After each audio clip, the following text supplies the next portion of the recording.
Exercise number 2, Book 3, Speed 16 words per minute. Words, words, words, said a character in a well-known play. So much was said, so little down. In a way, our life is made up of words.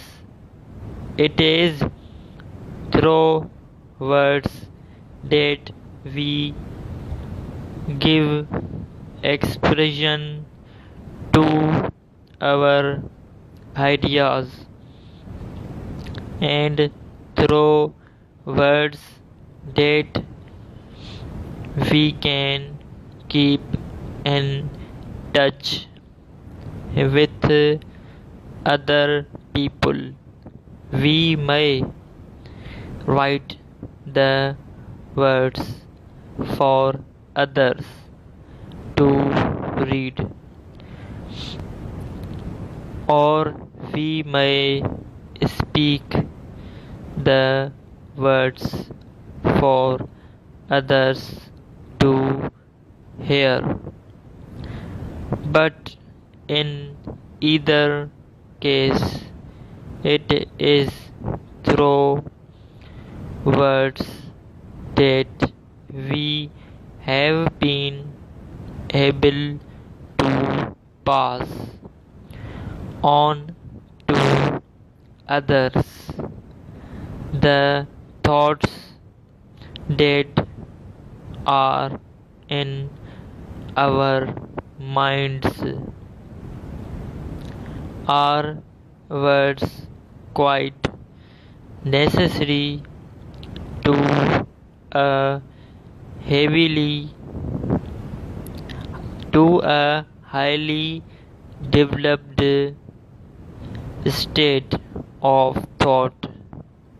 Are they necessary for the development of man to a state of increased knowledge and confront?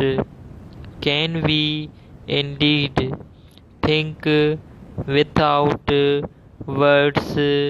Much has been said and written on this last point, and some writers are quick to point out that we can think in picture without the use of words. Other believes that our thoughts are dependent upon words, that we do not think of the thing itself, but of the words representing the thing. Certainly, if we any moment and ask, what was I thinking of then, we find that we have been using words in our thoughts. The use of words is one great difference that sets men apart from others animals. It is true that most living things seem to use sounds of some sort in their life with one another, but they do not use language as man does. So far as we can judge from historical records, man continued in a very early state of development until he began to speak with the use of words. He developed more quickly, and when he learned to write down the words, his development increased at a very great rate. The written word seems necessary for the wide development of a people. With the written words, idea can be passed on quickly, and knowledge won by experience and hard work can be passed on to others, who can then use the knowledge for their own purposes. At first, the written word could be used only by a few, as it was carefully and beautifully written by hand, and one copy only existed of each piece of writing.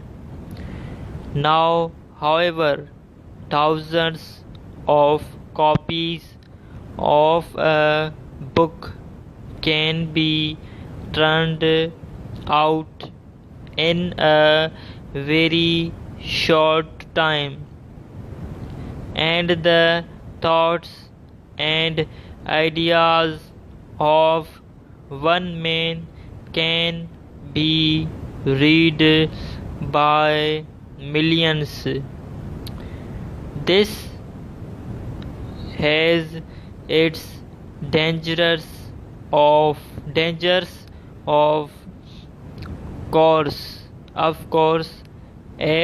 well as its advantage, for it may happen, and we have seen it happen, that a person with a powerful use of words can influence millions of people in the direction he desires.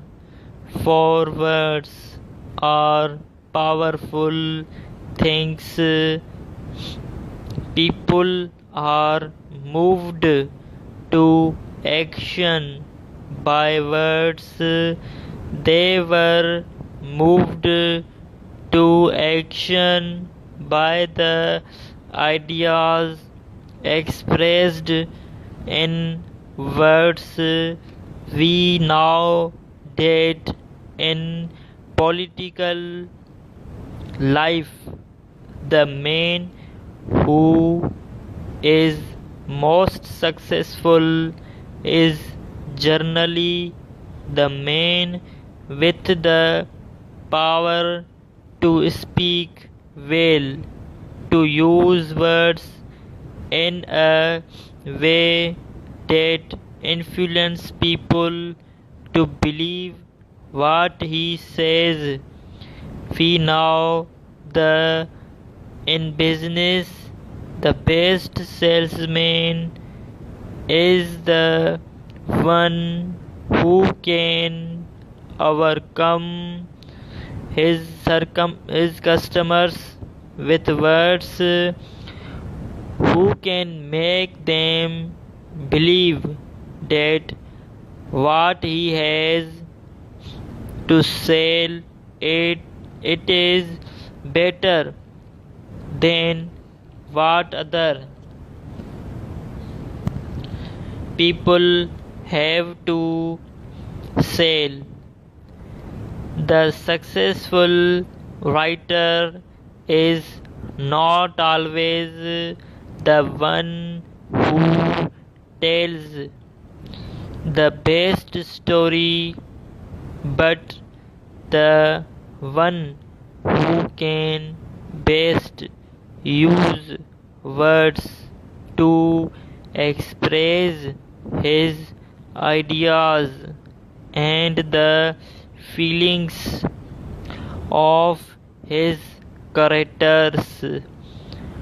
Nor are shorthand writers and any less department upon words. Shorthand writers depend upon words for their very existence as shorthand writers, for without words there is no shorthand in the scenes in which we understand it. Even the old picture writing has